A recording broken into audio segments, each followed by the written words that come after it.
Hi, everybody. This is Ellen Weatherford. I'm here, as I always am, with just the zoo of us. And this week, I have a brand new friend that I'm really excited to introduce y'all to. This is Aaron Fairweather. Say hi, Aaron. Hey, everybody. I'm really excited, first of all, to talk ants with you today because I've been really hyped up about it. But before we talk about ants, would you like to kind of introduce yourself to our friends a little bit? Sure.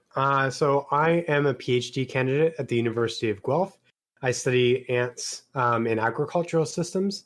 So looking at their diversity, what they're doing to our crops and our food, and how we impact them through the use of things like pesticides. But I've always been interested in entomology and insects in general.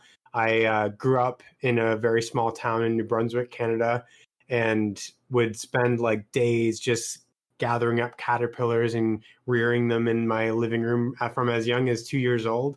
And so I quickly got into working with insects at the New Brunswick Museum in high school. And from there, it just kind of blossomed. I just kept pursuing it. It happened that there was a gap in knowledge on ants in the province at the time. And so that's how I got into ants. But I've always just had a passion for entomology in general. Oh, man, that's really exciting. That there just happened to be something waiting for you that was ooh, there's something we don't know about ants. Yeah, it was really exciting, actually, because, it started there in grade 9. And then during that summer, the curator was like, we know nothing. And we're starting this big biodiversity assay of the province. What is found in the province? We know absolutely nothing about the ants. And it just so happens at the same time, in Maine, USA, that there was a taxonomy course, so an ant identification class going on. And so they sent me there. I did the course, and then I came back and used all of that I learned to identify all the ants in the province. And actually, I'm still working on that project. I haven't published all of the data yet, but I recently got out one paper on one of the parks in the province, and we had 32 species that had never been recorded in New Brunswick before. So all exciting stuff. Oh my gosh, that's you never I've heard a lot of people say most of the animals in the world are ants. Yeah. Look to your left, look to your right. If none of them are ants, it's you're the ant. So what did that work look like, studying the biodiversity of ants in your area? Were you going out and digging through the dirt looking for ants? Yeah, so it's kind of funny. There's a big standardized set of methods that you use to kind of capture as much diversity as possible within an area. So we would go out, you lay out this 50-meter transect line of tape. And along that transect, you lay out pitfall traps, which are these cups that you bury into the ground that have some soapy water in them. And then next to those pitfall traps, you lay out bait traps. And these bait traps are tuna and cookies, because that just happens to be what really attracts ants. They really like the smell of the tuna. Yeah, it's super weird. I mean, we're going into the middle of nowhere, in the middle of a forest, and then just opening a can of tuna and laying tuna on the ground. It's just a funny sight. That's really funny to me. So you lay out the bait traps, then you take soil samples. So just take a clump of the soil and sift through it, kind of look through it actively, but then you also take it back to the lab, and we put them in these bags called mini Winkler traps. And so you have a heat light that is beaming on this bag, and then anything that is in the soil starts to get irritated by the drying conditions, and they funnel down to the bottom of the bag, and that's where they're going to be collected in a vial. And then all the while we're doing active collecting. So we're doing things like you were saying, digging in the dirt, trying to find things, lifting up rocks, opening clumps of moss, all of this stuff. And you kind of get an eye for finding ants. You learn where generally they're going to be found, what kind of habitat they like. I mean, the obvious one that kind of everybody knows about is if you lift up a rock, typically there's an ant colony there. And that just works really great for no matter where you are. And so once we have all of these sampling methods done, we get all of those samples from the various places and we put them together. And then based on that information, we can say, okay, we found probably 99% of what is possible within this environment, as long as you sampled enough. Doing this and collecting all of these samples of ants, let's say within the area that you're studying, about how many different species of ants would you typically expect to find there? I know you said you found 20 or 30 new ones. How many species would you expect to find just in one small area? So in one specific habitat, like if you're sampling in one habitat, it can range. There are some habitats that ants like more than others. Ants typically like things really hot. They like things pretty humid. They like kind of almost barren landscapes. So things like fields typically have a lot of species diversity, and you can find upwards of like 50 species depending on where you're sampling in a single place. It can be pretty dense. If you're talking about, if you get a little bit more broad and you get a couple of habitats mixed in there, there are typically some ants that are specialists of specific habitat types. So you get some ants that are only found on bogs or swamps, versus some ants that are only found in hardwood forests or softwood forests. And so then you can get upwards of like a better sample of what you'd find in that area. And then it just depends on how big you go in scale. Like in Canada, there's estimates that there are like 250 species, but that's probably super underestimated. Because just not a lot of people work on ants. I found that there's like 97 species in New Brunswick when people were saying there was only like, oh, maybe 30. So definitely an understudied group. Not many people are doing it, like especially in temperate areas. Wow, because I'm thinking about how, if I were to go out in my backyard, you'd probably give me about 10 seconds and I would find at least one ant. But I had never really thought about there being so much differentiation between the different types of ants, because I think that typically when somebody who is not an entomologist looks at an ant, they're like, yeah, that's an ant. That's it. That's all of them. They're all just ants. If you don't know what you're looking for. But we live in a very almost marshy area. So I'm wondering how many different types of ants would be in our backyard right now. I bet that would be a really fun thing to figure out. Yeah. And I mean, you were saying you were from Florida, and like there is a crazy amount of ant diversity in Florida. I think the Florida list, there's around 300 species just alone from Florida. And there's some pretty big ant labs from Florida too. So it's pretty well sampled. Some pretty cool species in bogs and marshes that are specialists in like reeds and stuff like that. You'll only find them in the middle of these reed plants and they'll nest entirely within them. Pretty cool stuff. Definitely. You mentioned that your work is specifically focusing on like how we're affecting each other, like how we humans and ants are bouncing off of each other. Are we seeing like ants responding or adapting to human activity? Yeah, certainly. We're seeing some things like ants becoming more adapt to urban areas. So lawns and stuff like that will have a specific set of species, and ants typically like those kinds of conditions. So see quite a bit of diversity that normally in other insects we don't see in urban settings. There are some interesting cases where you'll have ants like Tetramorium immigrans, which is a European invasive, but it's been here for around 200 years now. And it's become almost a specialist on sidewalks. Like you'll almost exclusively find it in North America under sidewalks, like the paved stones of sidewalks. That is so specific. Right? Yeah, and it's pretty cool because in its native environment, it takes up the role of another species of native ant we have here called Lasius neoniger. Lasius neoniger, before Tetramorium immigrants came over, was found under sidewalks, but also lawns and more open fields and even on the edge of forests and stuff like that. But as soon as Tetramorium immigrants came over, it was displaced from the sidewalks and is only found on lawns and stuff. But that's where Tetramorium immigrants stayed. Like it doesn't go beyond that. It doesn't extirpate or remove Lasius neoniger from any other kinds of habitats or environments. So they've kind of gotten along in that way, which is really cool. I feel like that is a success story of an introduced species, right? Yeah. That's not what you usually hear about. Like, I think a lot of times when you hear about an introduced species, it's usually very bad news, but they seem to have managed to find a compromise. Yeah, exactly. And we have other poor examples of that, unfortunately. Like there are species like the Argentine ant, the South American fire ant, the European fire ant. Those three species are highly aggressive and they will displace native species. So you're seeing with places that have the South American fire ant in the US, a displacement of up to like 90% of the native species because they just outcompete every native species of ant in their area, which is really sad to see. So what is the ultimate effect that has? Like say you've got ants in an area that are native there that have been there the whole time. A new ant rolls into town. They're not so nice.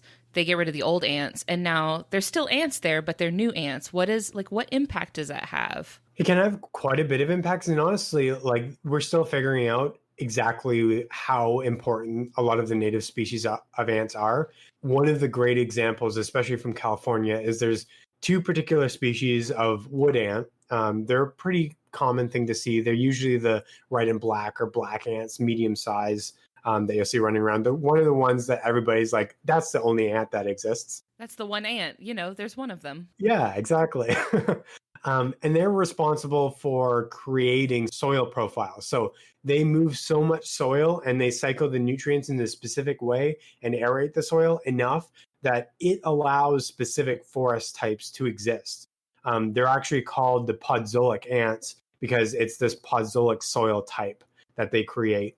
And it's required for a lot of the Carolinian forests that we see in California. With the South American fire ant, it's been displacing the podzolic ants out of these forests and actually been changing the entire forest ecosystem. Certain understory herbs and woody plants, they're no longer able to survive in these forests. We're seeing like the forests actually shift and almost go through a stage of succession when this European or South American invasive ant has come through. It's too bad to see. And we're just figuring out what other species are doing similar things and are really important that might be displaced by these invasive species. That is very interesting to think about because you wouldn't think of something as teeny tiny as an ant having such a big impact on the ecosystem, but like that's how ecology works, isn't it? Yeah. And I mean, it comes back to the point that you were saying, like every two people around you, if one of them isn't an ant, you're the ant. Ants actually outweigh human biomass on the planet 4-1. So for every one human, there's 4 humans worth of ants. That's terrifying. I know. It's crazy to think about because realistically, if you're walking on the street or on the lawn, on your front lawn or something, there is probably entire cities underneath your feet of ants. There's just entire societies, these wars waging. There's these huge interactions, numbers of species that you can't even comprehend. It really is amazing. And when you think about that amount of presence of these ants and the amount of soil that they're moving, the amount of like structure that they give to the soil and how much they move, that's how much of an impact they're having just on the environment in general. And if we think about our own impact, we are highly present on the planet and we do crazy terraforming things like make our like concrete cities. We change entire environments to fit our needs. Ants are doing the same things and they're more abundant than us. They're just doing it more like discreetly. Yeah, exactly. And a lot of that also has to do with like they've existed within the environment for millions and millions of years. So the environment's built up around them where a lot of our impacts are instantaneous. Like we're very good at making environments to our needs very quickly, and the environment can't adapt to us, but they have adapted to the ants. And so we see these global environments that are very structured by the ant communities that you see. And if you disturb those ant communities in any way, that ends up disrupting the entire ecosystem. Well, that is a really good transition into reviewing ants. But for me, I feel like I'm now stumbling upon this like massive sprawling underground metropolis that I had no idea was beneath my feet the whole time. So this is very exciting for me. But so if this is your first time listening to this particular podcast, what we do is we review animals by rating them out of 10 in 3 different categories. And the first one is effectiveness. And this is physical adaptations that let the animal do like a really good job of the things it's trying to do. So these are structures that are maybe built into its body or just physical skills that it has that let it do what it's trying to do.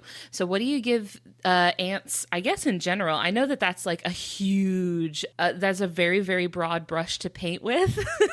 But what do you think you would give them for effectiveness? Oh, I think that's a 10 out of 10 easily for the ants, just because they are one of the most successful organisms on the planet. The fact that before we even came around, they had occupied every environment that we had sought to occupy, and that they had almost terraformed the planet themselves. They have created these environments that best suit them.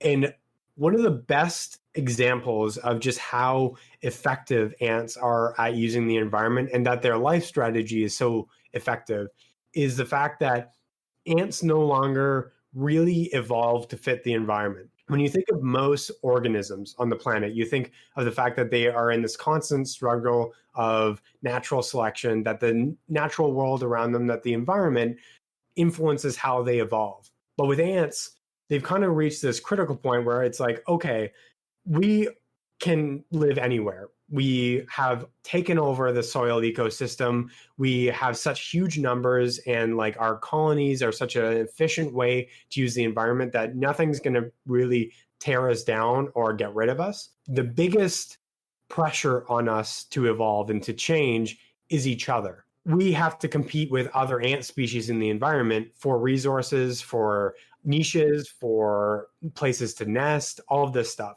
So ants have started to evolve in a very specific way to compete with one another so that their niche in the environment is never taken over by another ant species. And you see this in really cool species like the turtle ants. The turtle ants are this South American species of ant that have a very unique cast where they have a flat, round head. And for a long time, scientists were like, why does this ant just have a really flat, round head? And then we watched their colonies in the canopy of trees. And that one cast of ant will use their head to block the entrance of their nest. They'll just use their head to make a door on the opening of the nest. And that is because other species of ants will typically wander around the forest canopy and raid other ant species for those nest resources. But if you have a door ant in the way, they can't get into the colony anymore. That's such a unique and specific adaptation just to make sure that no other ants, because there's nothing else really that's threatening them, just the ants don't get into the colony. So this is like, not all of the ants of this species have this door face. Just like one particular group of them has a door face. Yeah. That's so wild. And so that's like incredibly extra. They really went the extra mile for that one. They were like, you there, turn your face into a door and then close up our colony for us so nobody else can get in. But I mean, it's clearly working. Yeah. And I mean, and that's the crazy thing about it. They're almost like, ants are almost the masters of evolution. Like evolution happens on millions and millions of hundreds of millions of years in scale. Certain organisms take forever to get adaptations that will allow them to be highly successful in the environment. Ants, on the other hand, they have this really unique means of selecting their genetics in a way. It's not on any scale that's like, okay, within a generation, they can make this new cast that looks this completely different way, and they can beat out other ants. It's not like that. It's still over the course of thousands and millions of years, potentially. But when you compare that time scale to other organisms, which is hundreds of million years, it's a very smaller distance and scale. In the queens, they are able to select for certain features within their workers to best fit their needs when they are genetically identical. So that's how you get casts, right? You have soldier ants, you have worker ants, you have scouts, you have all kinds of different roles. You have these door ants. They look so morphologically different, like physically different, but they're genetically identical sisters to one another. It's just about turning on certain genes and turning off certain genes. That's mind-blowing, and I'm going to get too stressed out if I if I think too deeply about it. I'm going to have a crisis. Yeah. Cuz it's like all the instructions and all of the code for those functions is already built into their body. It just takes her to decide, okay, you're going to have these switches flipped so that you have a door for a face, and you're going to have these switches flipped so that you're big and strong and can bring me food. Yeah, and a good way to kind of compare that to a human body is the cells in a body, right? Each cell in our body has the genetic code to make any other cell in our body, generally speaking. But we are able to develop and select for certain tissues to develop based on things like epigenetic factors or ways that you turn on genes and turn off genes. That's what makes a nerve cell, a white blood cell, a white blood cell, a red blood cell, a red blood cell. And ant colonies have been able to do that on the individual level. They're able to turn off genes and turn on genes and be like, okay, at birth, this is what you're going to do for the body of the colony, so to speak. I know that a lot of times, especially in like science fiction, humans are often described as like the dominant species on the planet Earth, and that feels very silly to me now. Yeah. That feels very like humans were very, very late to that party, like started like building cities and stuff, and ants were like, "Oh, that's cute. Y'all are just now getting there. You guys are just now figuring out this whole building cities thing. That's adorable." Yeah. And I mean, it goes beyond just the building cities and stuff. It goes to the nitty gritty of what certain species will do in their colonies. When we were talking earlier before doing the podcast, you were interested in the leafcutter ants. The best. They're so cool. They are incredible. And one of the things that they do is they garden. They do agriculture. They take the leaves that they clip off of trees, and they don't eat the leaves, or they don't use the leaves for their nests particularly. They feed the leaves that they gather to fungi that they cultivate, and then they eat the mushrooms that grow on that fungi. So they have adapted to this environment where foraging for food can be quite difficult, but trees are everywhere. And so they've done what we've done. They've been like, okay, well, there's this one resource, these flowering fungi, the mushrooms, that we can use for a food resource, and it's pretty efficient. So we'll just grow it ourselves in our colonies. And it's funny because people often think that, oh, it's like the leafcutter ants that are the ones that do all of the gardening. But there's a lot of other ant species that do very similar things, and we're learning about that more and more in recent science. So in the temperate region, you have some ants that will actually grow forests for their own benefit. Like they will take seeds from trees that are in their environment. They'll harvest them into their colonies, and they'll create an environment that will best support the growth of that seed, just so they can get other seeds 10 years down the line. This sounds like we are going to be looking at a similar score for ingenuity, I think. Yeah. This sounds like another 10 as well. Yeah. Ants, like when you look at them in depth, there's just so much going on within like them as an organism, as a family of insects in general. And insects are pretty incredible in terms of they're quick to adapt and they're quick to grow skills anyways.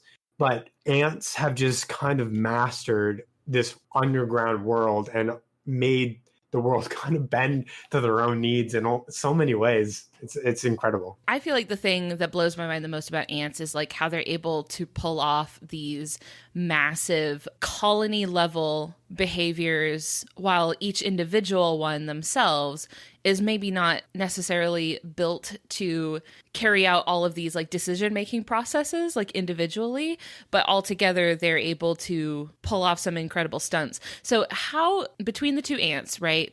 They can't hear, right? They're not like verbalizing. They're not saying to each other, "Hey, go get that leaf and bring it back to feed to our fungus." Like, how are they communicating to each other? Actually, some ants do hear. So there's a few different methods that ants can use to communicate.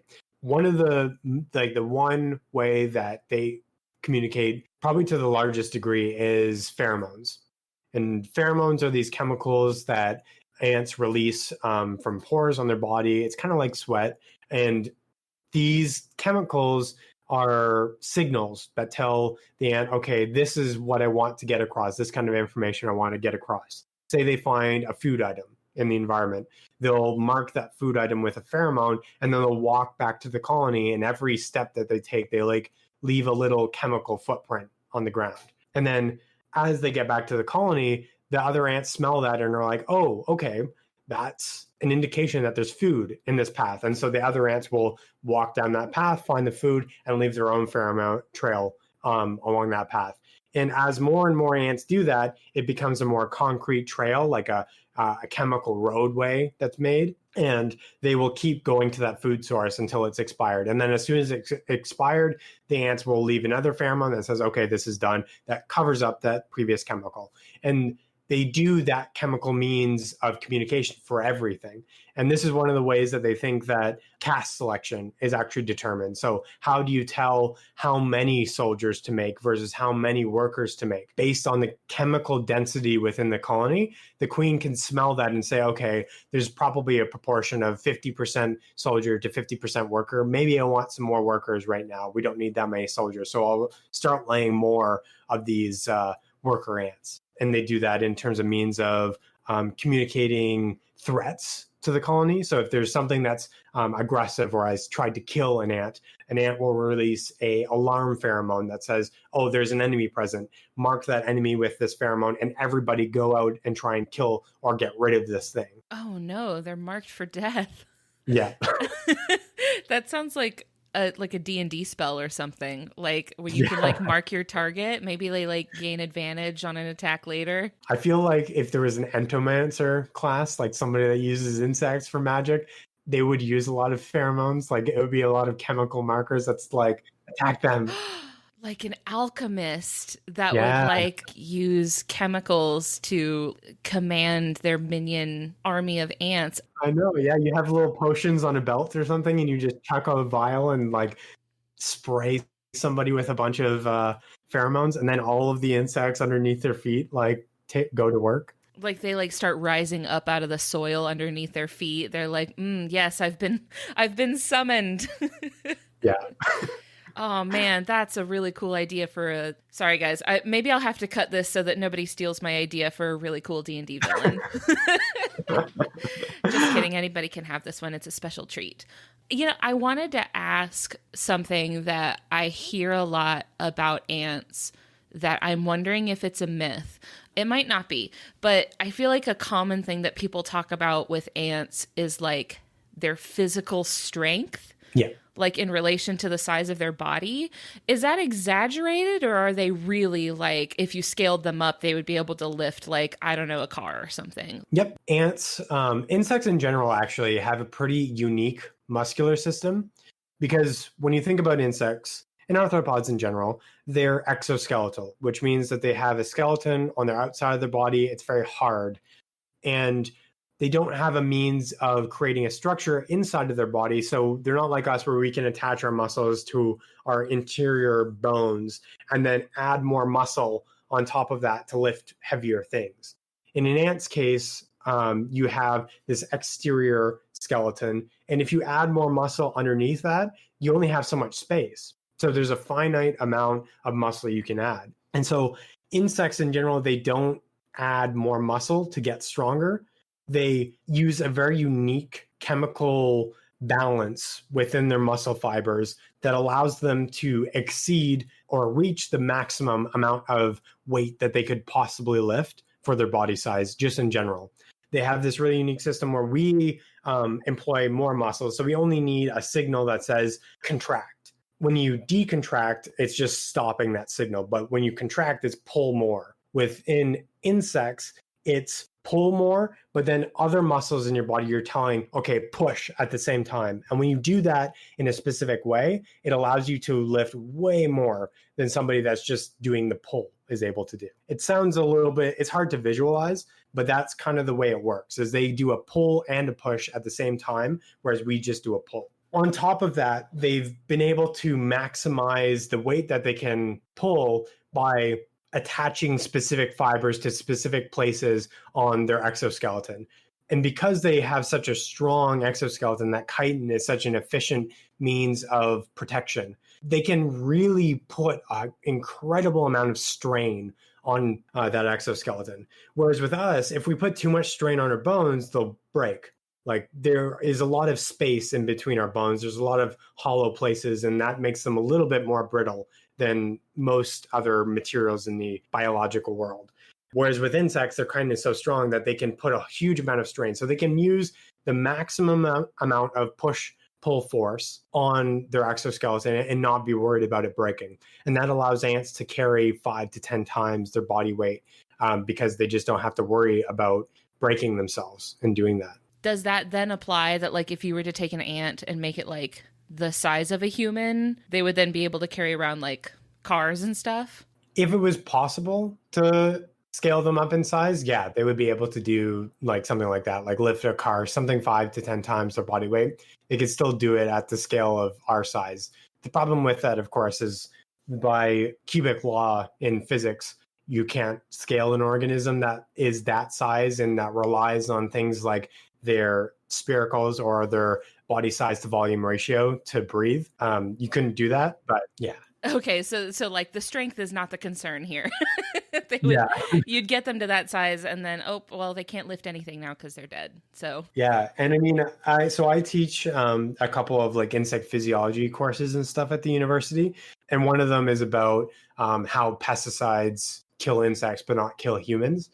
And when you look at insects in terms of their physiology in general and all of the ways that they are so different from humans, it's really amazing some of the physiological systems that they've made. And like we could honestly go on a podcast about all of the cool things that are different between humans and insects. But we don't probably have time for that today. We're just talking about ants. I'm willing to like make the call that they have kind of the game cornered. I think that maybe humans were lagging behind the ants a little bit. They're just doing their thing underground, and they're like, did you hear they just got agriculture? So, we talked about how there are so many different like types of ants that are communicating within their colony, but then they're competing with each other. Are ants of different species able to communicate with each other at all, other than just fighting? Is there any sort of interspecies communication or interactions between different species of ants? So this is an interesting question because yes and no. There are some species that have adapted to be able to smell or hear other ants, and they abuse that power.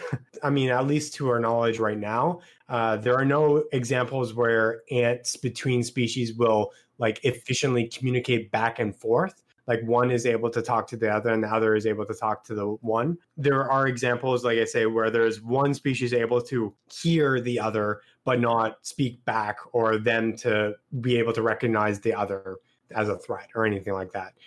So you don't necessarily between species get communications in terms of warfare or something like that. You do get that within species. So you'll have people. You have ants that are able to communicate back and forth between one another within the same species and to avoid conflict or to incite conflict, but not between. Huh. Wow. They're not necessarily using all of their powers for good. No. So on that line, like the species that I mentioned that are able to hear other species, they're what we call social parasites. So when you think about a parasite, it's an organism that relies on another organism for survival. And with ants, they've come to a point where they're no longer just relying on other species physiologically, like they're not just feeding on their food or they're not eating them in particular. They're relying on their social structure in order to survive. So you'll have one species that is a host and one species that is a parasite, which will, there's four main means of social parasitism in ants. One of them is just occupying their nest. So you'll have one queen that invades a host species and she'll mimic the smell of the host colony and will get fed by the host colony. She'll get food from them. She'll get cleaned by them. They'll think that she's just another queen. Meanwhile, she's a different species and is actually laying her own eggs and like just using that space that the host species has created and they're relying on. But now she's taking advantage of that. I did not expect corporate espionage to like factor in to a discussion about ants. I did not think that they were pulling off mind games at the like societal level. That is incredible. Yeah, it's so cool because then you get different stages of this, right? So you'll have the one that's just occupying the colony. Then you'll have another species of parasite, a social parasite, that will kill off the host queen. She'll come in, perform a coup d'etat, start to like lay her own eggs, and the workers of the host colony don't realize that the host queen is dead and that it's another species that's taken over because they can't smell any different. They can't tell that she's a different species, an actual like spy. And they'll start to feed that queen, and slowly the workers of the host colony will die, and then the entire colony is replaced at some point. Then you get individuals that are dulotic. This is one of those things where it's kind of breaching into a creepy territory, but they are also known as slave-making ants, where they will raid a host colony and then they will kill off the host queen and enslave the workers. But then on top of that, they'll use that central location to send workers and go out and raid other host colonies, kill the queen and just kidnap the babies and the workers and bring them back to their like new home base and continually replenish that host worker base. And the cool thing about these doulotic or slave making ants is that they no longer can perform their own care. So they no longer can make a colony themselves. They can't even feed themselves. They have to rely on the host colony and the host workers to do all of that stuff. If they don't have a host, then they'll just die. Huh. That seems like a glaring weakness. No. This brings us back to our entomancer. I think you can definitely tie that in to like making a whole campaign where like there's this alchemist who's got an army of slave ants, but if you can just take away his host, then you kill him. I think there's something you can do there. We can workshop that creatively. Totally. Or like you apply a chemical to yourself and just based on the smell, everybody thinks you're another person. It'd be like a potion that makes you like invisible to them, but not to anyone else. Oh, there's so many directions you could go with that. Now I'm getting excited. I want to write a campaign now. I was going to ask about something else that I have seen that I wanted to ask if it was a myth or not. You were talking about how like the ants that are being parasitized on don't know any better because they're just going off of the pheromones and nothing else. I want to say that I read either like an article or saw a video or something of an ant that somehow had the pheromone on it of a dead ant, like had something chemically on it that indicated that it was dead. So not only did the other ants then carry it out of the colony to get rid of it, but the ant also thought it was dead itself because smelled it on itself and was like, I must be dead. This sucks for me.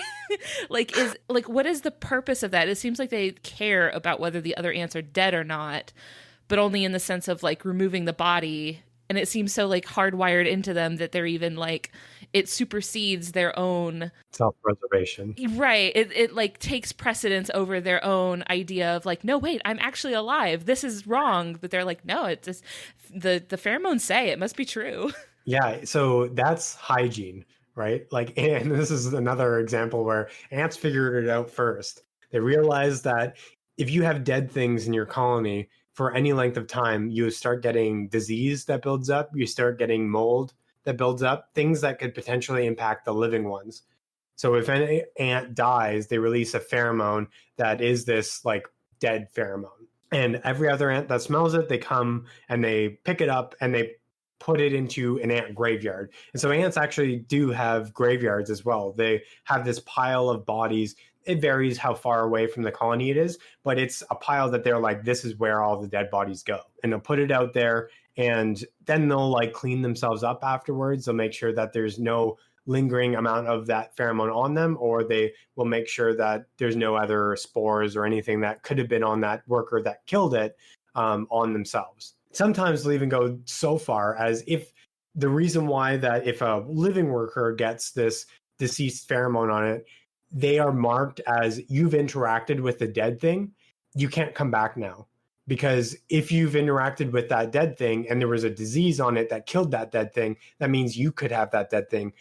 So you're like potentially dead now too. And so you have to stay away from the colony. And that's so the ants self-quarantine in a way. They at some point be like, yeah, I might have this coronavirus. I shouldn't go back to the colony and bring it back. And then the coronavirus is eliminated. There's no chance of it coming back to the other workers. I just hope you hear the just exasperation in my voice as I'm like, ants have figured this out, guys. Yeah. Ants have this down locked. Like, I'm in Florida right now, so you can probably hear a lot of frustration in my voice. Oh, yes, I can imagine. I can imagine with everything going on. But then, like, the ability to recognize, like, oh, I need to decide to stay away from the colony, and I need to clean myself up, and I need to take care of myself, shows it, because I think my assumption had been that all of their intelligence is at the colony level, and each individual ant was, like, didn't really have a lot going on. But I think that shows, like, they really do have an individual level of personality. Yeah, like good decision making and like I guess cognitive process, I guess. They're so little. Do they have like a brain or just like a neural system or like what's controlling there's decision making at that level. I know so little about I know so little about like bug anatomy. I'm like, do they have like a brain like the way we think of it? And that's why I love to share this stuff, is because most people in the public don't know these things, and they're really like some incredible bits of knowledge. So with insects, they have a larger ganglia, it's called, in their head, which could be called a brain, but it's not really a brain because it doesn't have all of the separate cores and processing units that we have in our brain. It's not a central unit. Within insects, they have this big ganglia in their head, but then they have a bunch of other ganglia, these clusters of nerves all across their spinal column. So down the central line of their body, they'll have little clumps all the way down, and they control different things. Like the one in the middle in the thorax controls their muscles. So it's not that the signal would ever go back to the central brain to say, okay, move your arm this way. That signal only goes to the muscle ganglia, and then it comes back. So it's actually a more efficient system because it's closer to the spot where the action is happening. And so it can happen a lot faster. And then you have other ganglia next to like the digestive system that can process, okay, there's a threat in our digestive system. There's some illness. Get rid of it quicker. And so it's a lot more efficient at getting rid of some stomach diseases and stuff like that. In the brain, it's a lot of that cognitive processing. So that means of saying decision making and like, okay, I've taken this chemical or this visual cue, I need to go this way. And that's why there are some more sensory units within that central ganglia that are used to make decisions. That's why it's a little bit bigger, but it's not really a brain per se. With insects, they do, at least we're finding more and more in modern science, that they do have a more individual personality.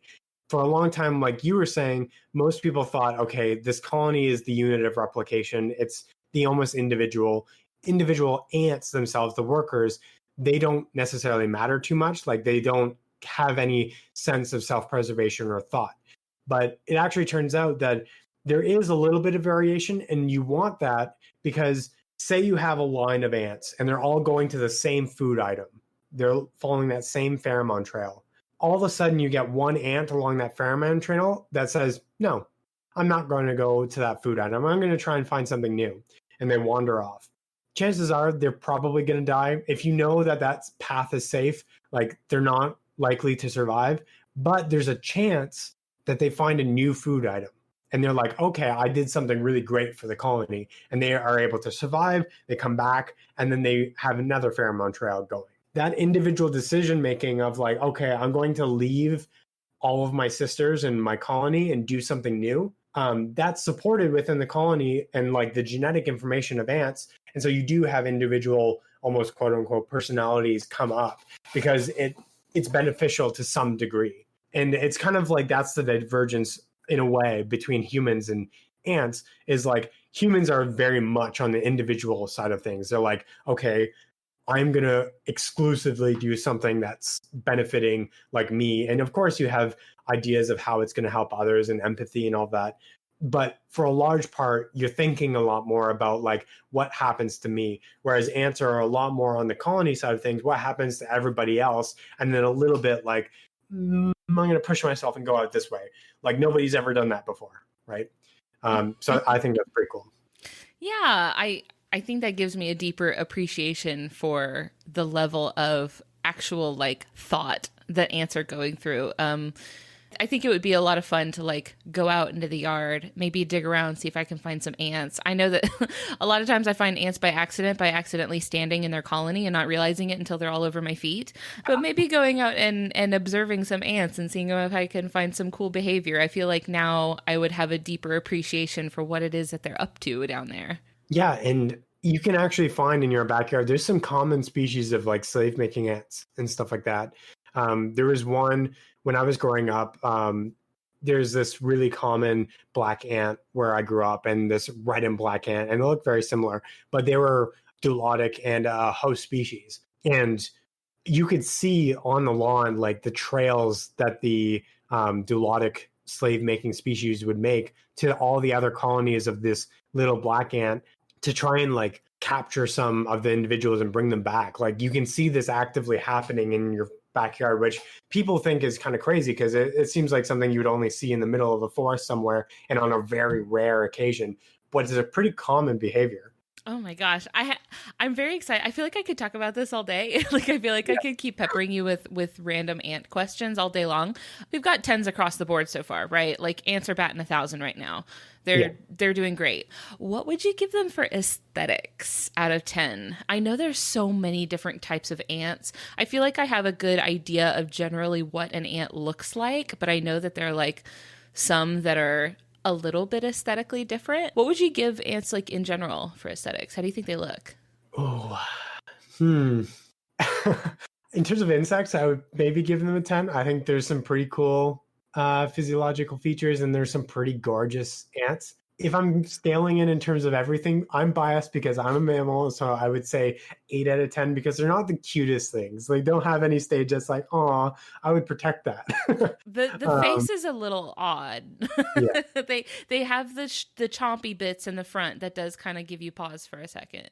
Yeah, exactly. But there are some really gorgeous ants. Like there is one species from Australia, I believe it is, that's like bright, bright blue. It's like a gem. It's so cool. There are some ants, and I mean, I think observing the variation in the size of different ants is really cool. If you look at like leafcutter ants and seeing the little workers that kind of look standard ant size, but then the big soldiers that have just this like massive block of a head, you wonder how the body can hold this head. And they don't have any eyes. They only function off of the information that they're getting from the workers, and that they are genetically identical to one another, that the one sister is like the same as the other, and they're working in such harmony with one another. And that is represented in terms of how they look. I think that's really cool. Oh, yeah. I want to say that I've seen some ants that were like metallic looking. Yeah.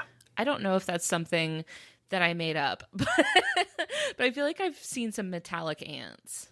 Yeah, some of the species in the Sahara are pretty metallic because they have to reflect a lot of the sun so they don't like overheat themselves. Really cool stuff. And like when you look at them underneath the microscope, you see so much more fine detail. Like there are some species that are very smooth, that don't have any hairs on them and are almost look very clean. And then there are others that are just covered in hairs or they're covered in spikes.